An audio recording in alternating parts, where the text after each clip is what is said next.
Ready start. मतदान के बस 2 चरण शेष हैं और मतदान की ओर बढ़ते देश में विशेष रूप से पुलिस प्रशासन को सचेत और चौकस रहना होगा।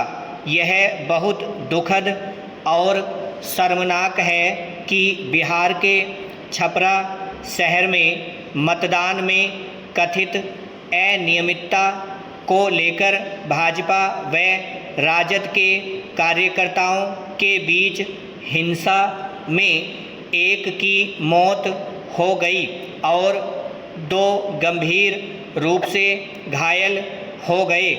सारण लोकसभा क्षेत्र पर सोमवार को ही मतदान हुआ है और पार्टी कार्यकर्ताओं में बेचैनी गौरतलब है, मगर बेचैनी अगर हिंसा पर उतारू होगी तो जाहिर है अप्रिय स्थिति बन जाएगी। कम से कम 2 दशक बाद बिहार में इस तरह का तनाव दिखा है तो पूरे प्रशासन को अमन चैन बहाल रखने के लिए सक्रिय हो जाना चाहिए।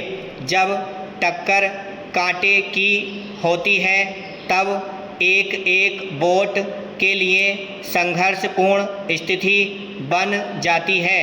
चुनाव में वोट लेने के लिए परस्पर सियासी संघर्ष की स्थिति तो ठीक है, लेकिन हिंसा का सहारा कोई नहीं ले सकता। आधुनिक दौर में अगर चुनाव की वजह से किसी की जान चली जाए तो इससे दुर्भाग्यपूर्ण कुछ नहीं हो सकता। जो लोग चुनाव से खिलवाड़ कर रहे या मतदान बाद कुछ गड़बड़ी करने की सोच रहे हैं, उनके प्रति तो किसी भी तरह की रियायत नहीं बरतनी चाहिए।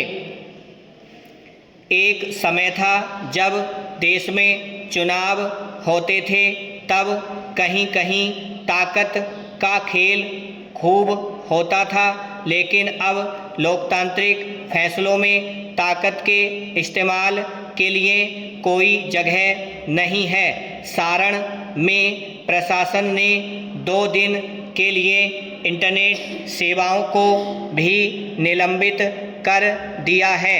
हिंसाग्रस्त इलाकों में अफवाह फैलने और उसका दुष्प्रभाव होने की आशंका रहती है।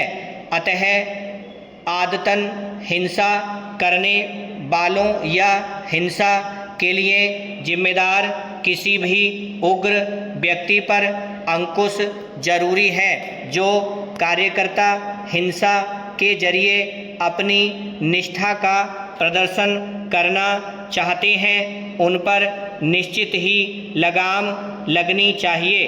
तमाम दलों को यह भी देखना चाहिए कि हिंसक कार्यकर्ता वास्तव में लाभ की तुलना में अपनी पार्टी को नुकसान ही ज़्यादा पहुंचाते हैं। सहज और सभ्य कार्यकर्ताओं के बल पर ही पार्टी अपने लिए ज़्यादा से ज़्यादा वोट बटोरती है।